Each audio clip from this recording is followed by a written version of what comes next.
Halo, Zimi Scanner di sini dan selamat datang di dunia virtual.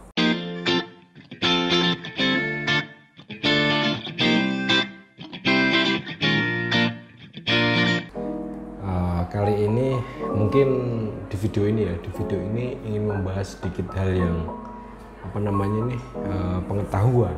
Jadi agar aku tidak ngelantur, aku tidak kemana-mana dalam pembahasan, aku akan menggunakan laptop sebagai acuan dalam hal pembelajaran kita nanti. Sebenarnya materi yang ingin aku berikan di video ini itu udah banyak berkeliaran di Google ya.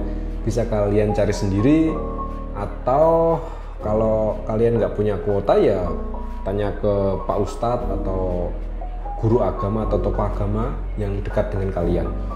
Tapi di sini aku ingin mempersingkat dan memperjelas hal-hal yang mungkin perlu karena ini sebagai pengalamanku kemarin waktu hari Minggu ya, waktu Idul Adha aku berkurban. Itu sedikit janggal dan sedikit hampir tidak sahnya aku melakukan kurban. Oke, langsung kita masuk ke laptop.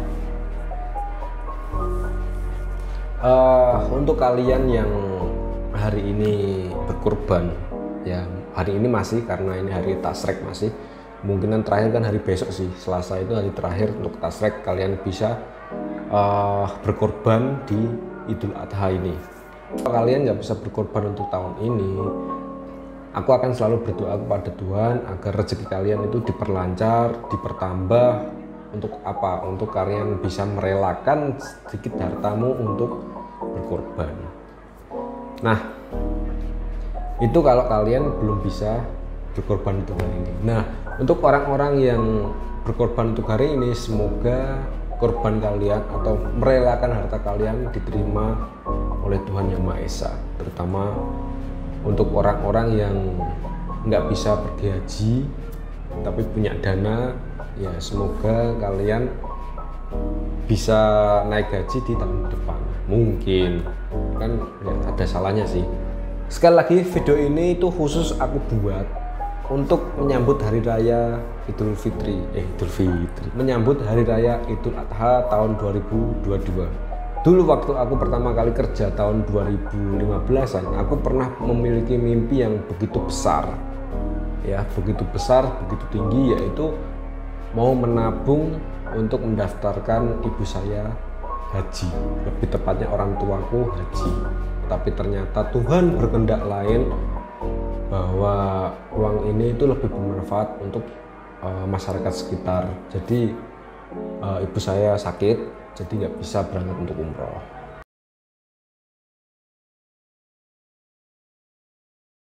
Sejarahnya sendiri, Idul Adha atau hari raya Idul Adha itu juga bisa disebut sebagai lebaran haji ya, dan ya lebaran kurban.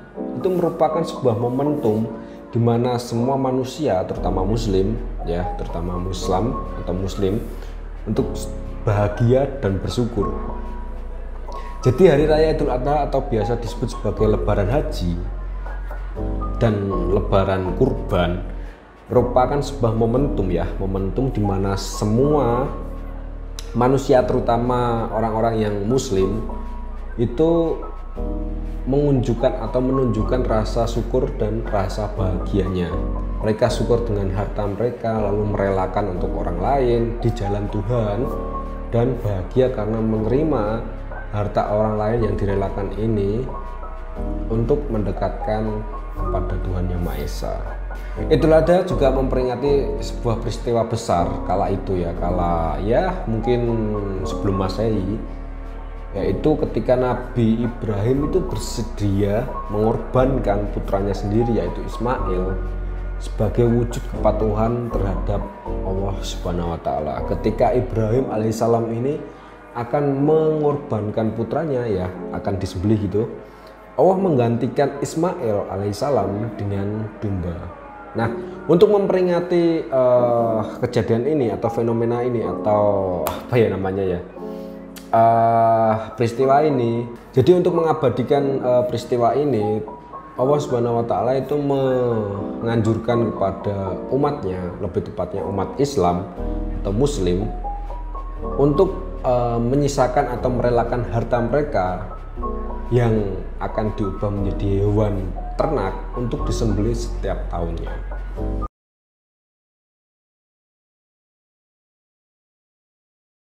Berkurban sendiri itu juga memiliki syarat dan ketentuannya loh, bukan cuma asal berkurban. Wah, aku punya ayam, wah waktu Idul Adha ini berkurban. Wah, aku punya jerapah, wah aku punya cita.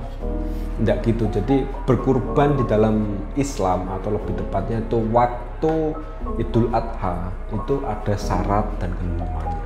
Bukan hanya langsung, oh aku punya ternak nih, ayam mau berkurban, nah aku punya nih jerapah berkurban. Jadi enggak semua hewan ternak, lebih tepatnya, itu bisa dikorbankan. Tapi ada syarat dan ketentuannya. Syarat yang pertama, kalian itu Islam, Muslim, yang benar-benar Muslim. Ya kalau KTP sih nggak tahu sih, tapi kalau bisa ya Muslim gitu, Muslim atau Islam. Jadi kalau orang lain atau Kristen boleh, ya tergantung Tuhan mereka nanti jawabnya apa. Tapi kalau dari Tuhan di sini ya kalian harus Islam dulu gitu, maksudnya gitu. Itu syarat pertamanya, kalian itu harus Muslim. Kemudian kalian itu mampu dalam artian bisa membeli satu kurban seperti domba atau kambing atau sapi atau apapun yang emang benar-benar masuk ke dalam kategori untuk dikorbankan di dalam Idul Adha ini. Kalau kalian mampu belinya ayam, kayaknya enggak deh, jangan. Mampu kalian beli kambing, ya udah beli kambing. Mampu kalian untuk beli sapi, ya udah beli sapi. Kalau kalian nggak mampu sama sekali, ya udah diterima aja pemberian dari yang orang-orang yang berkurban. Gitu aja kok repot. Walaupun kalian itu udah mampu untuk beli satu kambing, tapi juga lihat faktor-faktor lainnya. Maksudnya gini, kalau uangmu ini 1 juta buat beli kambing, tapi ternyata keluarga kalian itu nggak bisa makan, ya lebih penting itu keluarga kalian. Jangan asal langsung beli korbannya, ya kalau bisa. Tapi Tuhan juga pernah berkata kok, kalau kalian itu bersedekah bakal dikembalikan 7 kali lipat. Iya, kalau hari itu bisa langsung kembali. Kalau enggak, ya walaupun nanti sepertiganya itu diberikan kepada si pemberi korban, tapi ya setidaknya kalian udah mampu dalam hal ini uang dingin, kalau dihilang itu nggak apa-apa gitu. Jadi jangan menggebu-gebu atau antusias di dalam satu acara atau kejadian, tapi mengorbankan orang lain. Jadi kalian untung, yang lainnya rugi, kan nggak enak, nggak etis kalau kayak gitu, kan nggak baik. Benar tapi nggak baik, kataku kayak gitu. Syarat ketiga yang pasti juga salah satu syarat sahnya berkurban, itu kalian itu udah balik dan sehat dalam artian jasmani dan rohani kalian. Kan nggak lucu kalau kalian berkurban dalam kutip kalian itu orang dalam gangguan jiwa dan juga bukan Muslim, itu kan nggak lucu. Kalau bisa ya kalian udah balik, kemudian udah sehat dalam hal jiwa dan raga, bolehlah kalian untuk berkurban. Kemudian syarat yang keempat atau yang terakhir itu ya kayak tadi ya, yang pertama aku bilang bahwa yang diperbolehkan itu ya hewan-hewan ternak yang memang benar-benar udah ditentukan oleh Tuhan. Kan nggak mungkin sih dulu Ismail itu diubah menjadi ayam, kan nggak mungkin. Jadi dikasih kambing karena yang paling murah itu kambing, kayak gitu mikirnya kan, kayak gitu sih. Mungkin karena saya bukan Tuhan, jadi mungkin jalan pikirannya ke situ. Jadi si Ismail alaihissalam ini digantikan oleh domba, bukan digantikan oleh ayam, apalagi bebek, kan nggak mungkin sih, ya kan. Itu syarat dan ketentuannya, lebih tepatnya syaratnya ya syarat untuk berkurban ya. Yang pertama ya kalian Muslim, kemudian mampu dan sehat serta balik, dan ada yang dikorbankan atau kambing dan lain-lain tadi lah yang bisa dikorbankan.